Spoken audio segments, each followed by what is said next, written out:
మే 13 election. మనమందరం ఓటేయడానికి రెడీగా ఉన్నాం. ఇంకా చాలా మంది ఎవడు ఎక్కువిస్తాడా, ఎవడు మందు పోస్తాడా, లేదా వాడిది నా కులమా కాదా, ఇవన్నీ చూసి ఓటేయడానికి రెడీగా ఉన్నారు. అస్సలు దయచేసి అలా మాత్రం చేయకండి. ఇప్పటి నుంచైనా అభ్యర్థి మంచోడా కాదా, ఎన్ని కేసులు ఉన్నాయి, ఏమేమి తప్పులు చేశాడు, ఎంత ఆస్తుంది, ఎంత తప్పు ఉంది, ఇవన్నీ చూడండి. అండ్ దాంతో పాటు ఎన్నిసార్లు అసెంబ్లీలో లేదా లోక్సభలో మాట్లాడాడు, ఎన్ని ప్రాబ్లమ్స్ సాల్వ్ అయ్యాయి, ఇవన్నీ చూసి మంచోడైతే మాత్రమే ఓటేయండి. మీరు అడగొచ్చు, ఈ సమాచారం అంతా మాకు ఎక్కడ తెలుస్తుంది?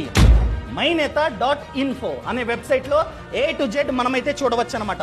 ఎగ్జాంపుల్ గా వెబ్సైట్ ఓపెన్ చేయండి, లోక్సభ క్లిక్ చేసిన తర్వాత మీ నియోజకవర్గం చూస్ చేసుకోండి. అందరూ వస్తారు. ఎవరెవరైతే ఆ నియోజకవర్గంలో పోటీ చేస్తున్నారో ప్రతి ఒక్కరూ కనిపిస్తారు. వాళ్ళ పేరు మీద క్లిక్ చేయండి, అంతే. A to Z సమాచారం అక్కడే ఉంటుంది. అంతా చెక్ చేసి ఎవడు మంచోడైతే వాడికి మాత్రమే ఓటేయండి. ఎలక్షన్కి వెళ్తున్నారా, వెళ్ళట్లేదా, ఇప్పుడే బుక్ చేసుకోండి. దయచేసి వెళ్ళి ఓటేయండి.